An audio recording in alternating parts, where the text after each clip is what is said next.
Hello, this is Inktsuk for Mongolian Economy with the Week in a Review. 3 weeks passed since the 100-day stimulus initiative was approved by Parliament. Within this time, Parliament discussed 12 laws.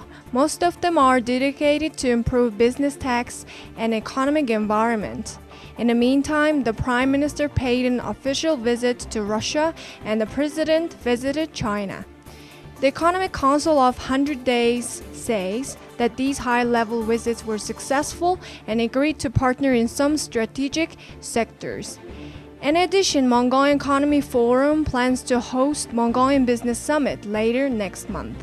The Mongolian Economic Forum organizers say 150 investors from 50 countries have already registered.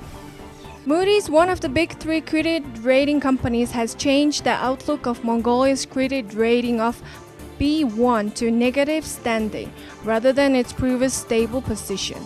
A rating of B1 indicates speculative actions alongside high credit risk.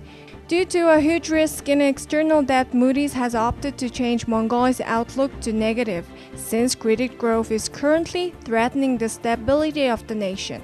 The country's investment climate is highly unpredictable and has heavy reliance on the mining industry.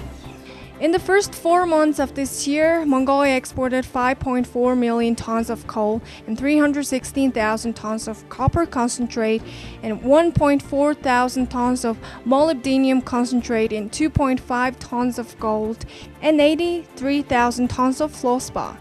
This means increases of 41% in copper concentrate and 46.7% in gold and 32.3% in oil products and 7.3% in coal exports. Today, there are 75 companies operating in gold mines of Mongolia, reports Mining Ministry this week. The budget with the citizens' involvement 2014 discussion involved 318,000. The result says that 87% of Ulaanbaatar residents want to start small-sized businesses and need support. Thus, the city budget has planned to invest 15.2 billion in small businesses to reduce unemployment and to promote national production. Borrowers are being offered loans of up to 5 million within 36 months term with a 14.4% interest rate. I am Inktsuk with this week's Mongolian Economy headlines. See you next week.